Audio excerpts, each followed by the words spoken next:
Hello, everyone. This is part 3 of Uncommon Conversations, episode 17, with Bo Hopkins, the powerlifter and businessman out of Texas. Um, I just had a package come to the door, just standard mail, but the knock on the door was pretty intense. So I thought it was more serious than it was. All right.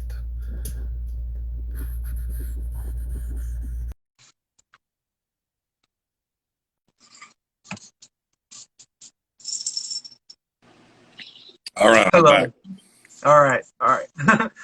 Yeah, it was just a package coming here. I'm in a little 24 unit apartment building, Gotcha. and they will bring our mail to our door if it's a package and stuff. And so the knock was so heavy, I was like, sounds serious, but it was just a package. So yeah. So what were we talking about? I'm sorry, I lost track. We're talking about Obama and everything he said, and then absolutely nothing Oh, came to fruition. And then we were talking about healthcare.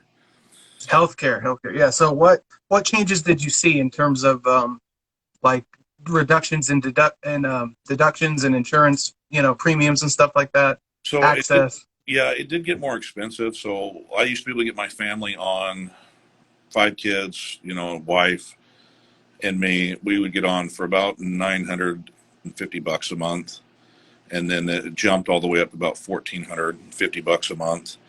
But with that $1,450 a month, instead of having a $3,000 deductible, we had a $15,000 deductible. So it was just, it was almost, I mean, it was good to have it, but it was, you never met your deductible, so it was So it just, was out of pocket.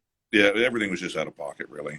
Now they did have some copay stuff, um, but not great copay. Usually you get medications for $5-10, but then the copays were now 50. So it was just everything was just more expensive, and then all the employees, we offered that to them, but they couldn't afford it, and so we had to find lesser barrier entry plans that were just garbage. They were just straight up garbage, honestly. And so we started subsidizing them, as most we could to be able, so they could at least, try to afford themselves to get good insurance. But it was just really difficult. So I was grateful that they started reversing that stuff, and now, Yeah. now we got, now we get good insurance, and now they have gap insurance that you can buy that actually takes the deductible almost down to zero, basically. So things have been a lot better over the last 3 years. So hopefully it stays. Hopefully it stays that way.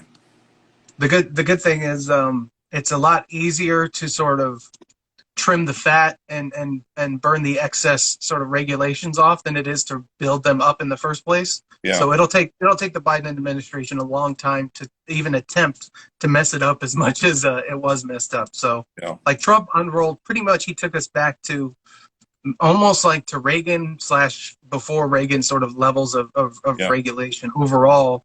But the main thing is the time savings and the various sort of, like you said, sort of options open up and you offer better things.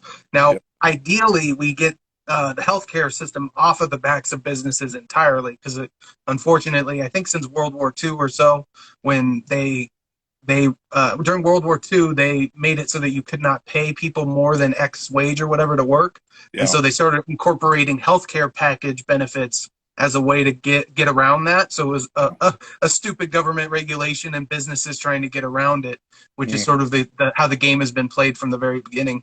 yeah. And that unfortunately basically allowed the healthcare industry to slide on top of American labor and American productivity, because now every business that wants to operate has to consider those additional costs in there. And if you have a system under Obama where those costs are dramatically bigger, then you're talking about tons of businesses that go out of business entirely or can't even get started up because they just can't afford the cost. People don't understand, like, so there's basically four metrics that matter in the economy. There's cost of living, cost of doing business, and then there's business revenues and personal income. And Yep. that is the game. The gap between those two numbers is the name of the game. And Yep. what Trump did, one of the brilliant things, is by increasing the energy supply, he brought down the average cost of electricity across the U.S. by like $2,000 a year Hmm. for a regular home, people at Yep. home, which is $2,000 more dollars a year that's going out and becoming consumption or investment and like real economic activity. and that was one of the many brilliant sort of aspects of the Trump economy and how he was engineering it, and seeing it happen and seeing the surge in the economy and consumption and median household income was the number one marker that just took off under Trump, especially for minority communities and poorer communities. He grew the economy for the black community twice as fast as Clinton and 4 times as fast as Obama. Yeah. Yeah, it was. And that was just in a few years, and 3 or 4 years. So the equivalent is like 8 years of Trump equals 40 years of Obama's growth. Yeah. That's the best way to sort of comprehend the difference. And that's a real lifetime, which means my grandchild gets this level of income increase versus I do by the time I'm 8 years old. Like that's sort of the gap. Because by the time you're 40, it's now, your kid's kid that's sort of going to be coming along and really feeling the difference. So it makes a huge difference, and people don't necessarily appreciate what a gap that is. Yeah. So you've sort of said that you're kind of concerned with where the country is headed. I think that obviously you're concerned about what's happening, but I also think that we're primed. I think people are starting to wake up enough that we're primed to be able to kind of have a course correction. Because people are American resurgence. Yeah, people are genuinely upset with what's going on, and the media will portray it, and they've done a great job of portraying that these minority voices that hate America and how awful we are the majority of Americans, but it's not. Most Americans love the country, and they want to be free, and they're about sick and tired and fed up with the nonsense that's been going on. And I just don't like I don't like the feeling that the federal government right now says that we are enslaved to them versus them working for us. I just don't like that feeling. No, that's not how it should be at all. I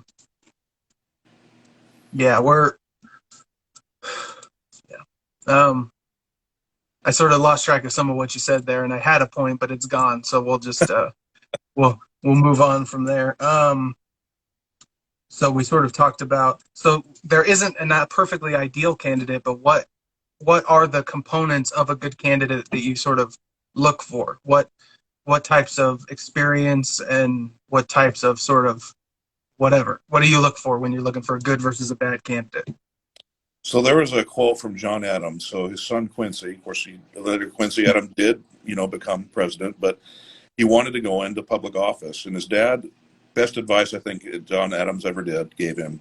He says, first, go out and be successful in the private sector. And then if you feel the call to go serve your country, then do it. And so that's one of the things I loved about Trump, is that he was someone who was boots on the ground, oddly, extremely rich, and for every sense of the word, you would think disconnected, but he really wasn't. He knew what it took to go out and turn a buck and be successful in this world. And I think it gave him that much the competitive edge to be able to go in and be a good president.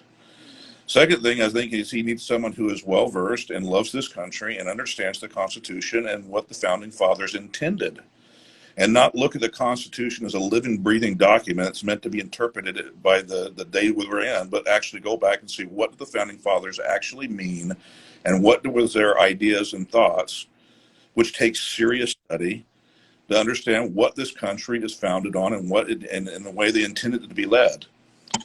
And then obviously, I would like someone who is not morally bankrupt, that believes in God, has traditional Judeo-Christian values, and recognizes that this is a Christian Republic Constitution. I mean, if you look at the Founding Fathers, the two things that they pulled from was Jerusalem and religious texts like the Bible, and then they also married it with the Greek philosophy. So it was an incredibly inspired feat what they did, and by all intents and purposes, it shouldn't have happened. It shouldn't have been able to happen, but by the grace and miracle of God, it was. Thank goodness for it.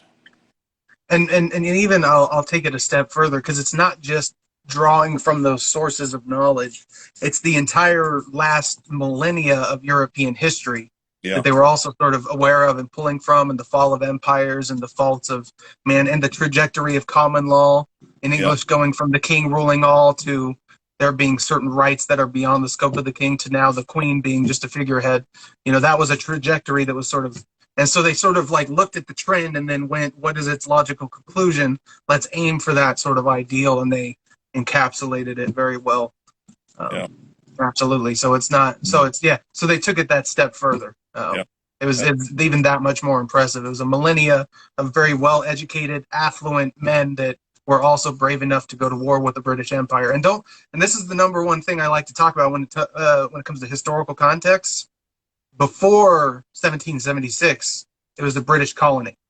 Yeah. After 1776, it was when American colonialists fought against the British Empire, and I believe that was the first successful revolt against the British Empire. Up until that point, India and a bunch of other ones came after, but I think that was the first one. And to me, so it was the nobleman and the king, and the nobleman kicked the king off of the totem pole, but then it was the nobleman and then the substandard, white class, and then the substandard white class to then the black male class, and then the male class to the female class, and then now we're down to transgenders getting their bathroom rights. And like, we've hit a level where citizens are equal under the law, and that was the primary thing. And people also don't understand that they were arguing over abolishing slavery at the beginning of the country, and it was a human institution, a cross country across the globe. Yes. Human institution for thousands of years before that. It's not like America invented slavery. No, they did not. But it was one of the first sort of different races. One is being enslaved. So there was a white supremacist infusion there, maybe, that wasn't there before, but that that's about it. Well, there was a lot of blood spilt over that, so I think it was 1 in 18 Americans died. I think that's the number for the Civil War. So that would be like, whatever, 15 million people now, or whatever that would be. So quite a cost to pay for that sin, for sure. Yeah. Actually, no, I think it's 1 in 36. But anyways, there's a lot of people is the point. Like a lot of death and a lot of lives lost. Okay, so we'll wrap it up with this final one. What questions do you have for me, sir? Gosh, how old are you? 27. 27. Okay, and you live in Stockton, California. Yeah, Stockton, California. Okay. Born and raised around Fresno. Was in Riverside for a year, Southern California, and then Utah for 3 years, and now I'm here. So what made you want to decide to start doing this podcast? It was actually, so I sort of always thought about like, oh, if I was on a podcast, I would want to say this and like whatever. But actually what initiated it, wonderfully enough, was a very small thing. I just saw 3 different guys on a live on Instagram having really interesting conversation, and 2 of them I agreed with, but I felt like I could represent their ideas better. And the other guy was playing all sorts of debate tricks and games that I can call out when people try to do them with me, but emotionally it's difficult for other people who care more about what people think of them. Yeah. I dealt with, I dealt with some embarrassing stuff when I was a kid, like crapping my pants at school in the classroom and stuff like that. So somewhere along the way, I stopped caring, and it has its bad sides, but it has its good sides too. I stopped caring about what people thought of me, and I mostly stopped caring about stupid opinions. So I'm not too concerned with that. But basically, I wanted to talk to those guys, and so I just said I'd like to, interview you or do whatever, and it sort of unfolded, and then the term "Uncommon Conversations" came into mind, and thought it was a good name for a podcast. So it crystallized couple months ago into that, and I've been doing them since, and now I'm trying to do 3 a week, but the next couple weeks I had them, and previously I have it double booked on some days. Today I have another podcast later today, but it'll be 3 a week for the most part, and it'll be conversations with people. I have a whole, you've seen on YouTube, so 2018 is when I hit a level in my political understanding that made it so that I had unique things to add to the conversation. And that is what prompted me to even consider becoming a political person in any way. I was a car detailer up until that point. I just like to listen, plug in my headphones, listen to a lecture 7 hours a day, clean cars, something very mindless, but get to feed my mind and keep, my mind active and explore interesting things. And I did that for 3 years. I was a car detailer in Utah, in Orem, at the Hertz car rental place right there on 765 South State Street. Right next to 800 South and State Street. I know right in there. yeah. There's a Maverick across the street that I Yep. worked at for a little bit too when I needed some extra money.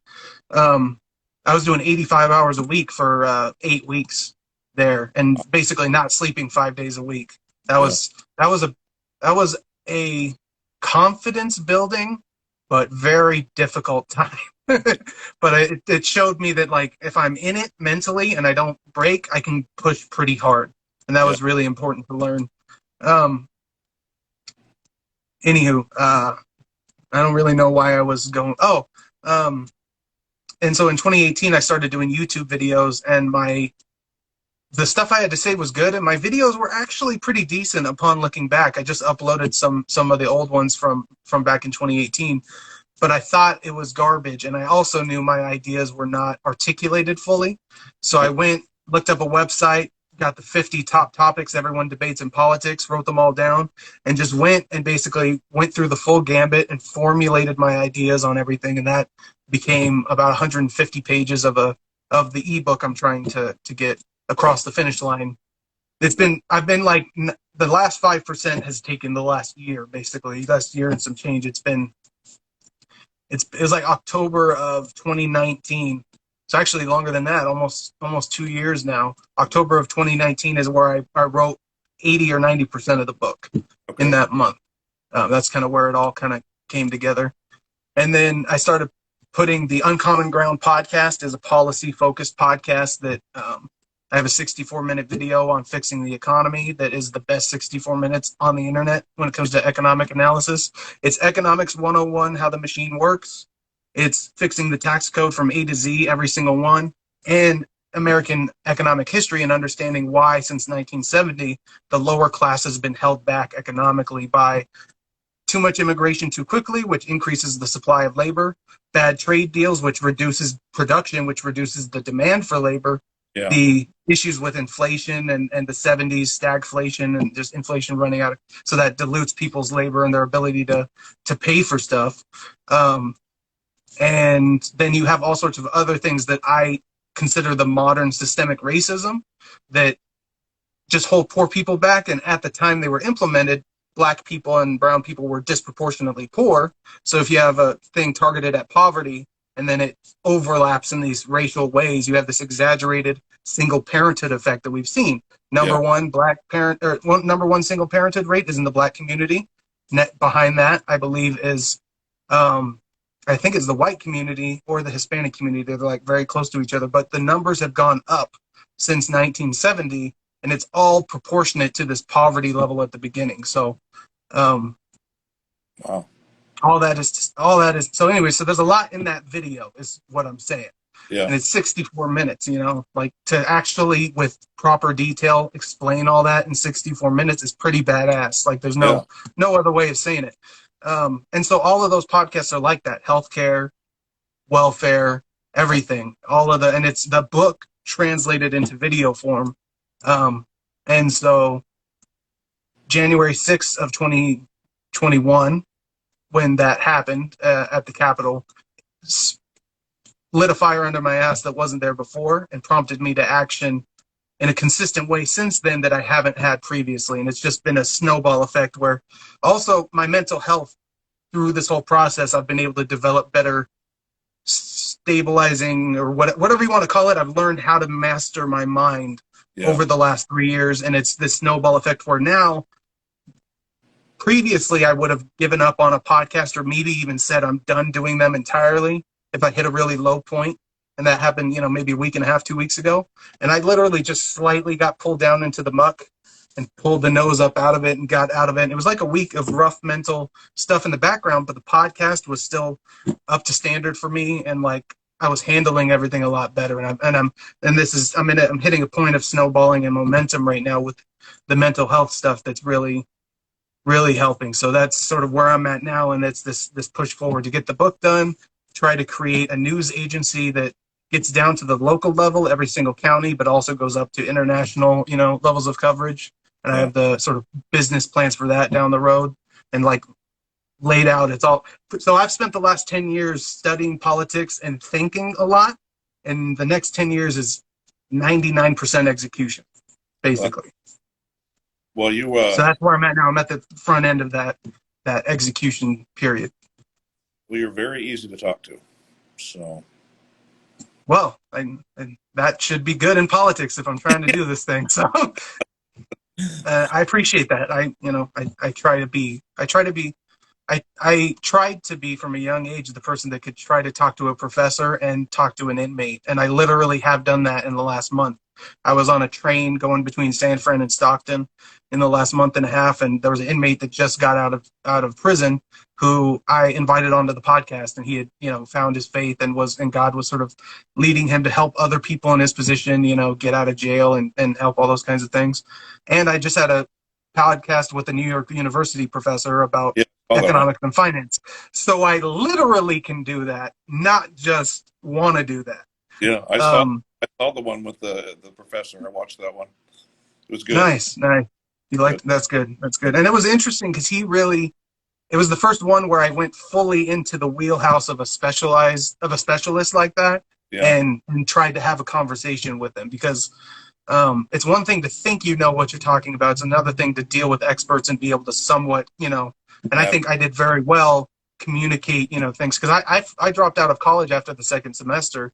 And like I said, I had all sorts of failings, not for intellect reasons, but I had failings in school. So it's not an obvious thing that I'd be the guy that would, piece all this together. But that sort of works in the grand plan, so to speak. That sort of all works in the theme of the Bible, and, the person that you think is the person that you want to lead is a person who doesn't want to lead, so to speak, that doesn't care about if you can recognize the importance of leadership without having an ego or any kind of a power trip related to being a leader, that's like the sweet spot.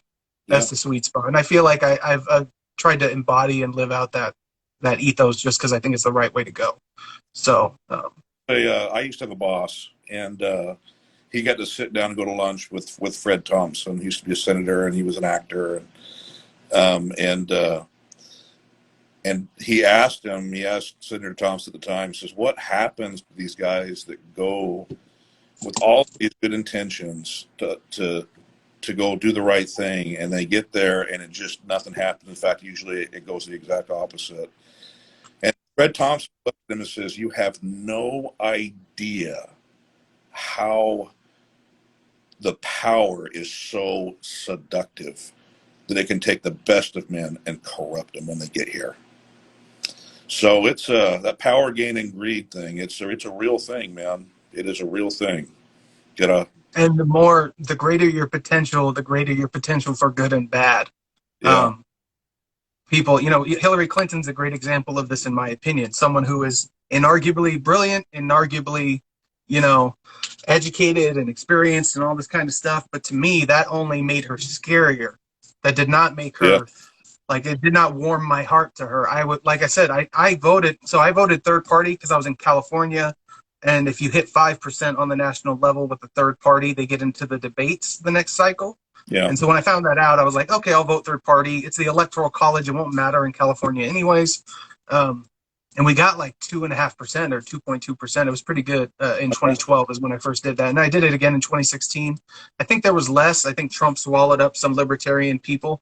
Yeah. Anyways, I would have voted I said at the time I would vote for Trump if it was a straight deal, but for this technical reason, I'm not. But I support him over Clinton because he's 5% chance it's really bad, but he's mostly has more upside than downside. And it was a gamble on something literally, and it turned out to be true, infinitely and uniquely better than anything we've seen maybe since JFK, even better than Reagan, in my opinion, in many ways. I would agree. Which is crazy. If in 2015 you would have thought, you would think that now, but those are five. These have been 5 crazy years, or 6, I should say. Yeah, 6 crazy years. But he was a gamble on something good with a tremendous upside and really limited downside. Because regardless of what they want to say about dictators and stuff, it's very difficult to be a dictator in the United States, even with the Patriot Act and all that kind of stuff. Right. They're pushing into that territory, this domestic terrorism Biden situation and the modern Congress I'm worried about. But it's really hard to actually be a dictator in any real substantive way here in the United States. So I wasn't too worried about that. And with her, it was literally just signing off on the same crap sandwich that they've been force feeding us for decades. And I was like, I can't do it. I can't check that mark. I just couldn't do it. So I would have voted for him, and I did vote for him in 2020. But yeah, I don't know what the origins of the grander point of all that was, but there you go. No, you answered it. You answered it. So that's all I have. That's all the questions I have. All right. And I just want to sort of end it here with this point. When I was 17 and I went and got a job collecting signatures for ballot initiatives in California. You know, we have our state ballots and you can get stuff and they'll pay people to go collect signatures. And I saw the people that were the salesmen in that field.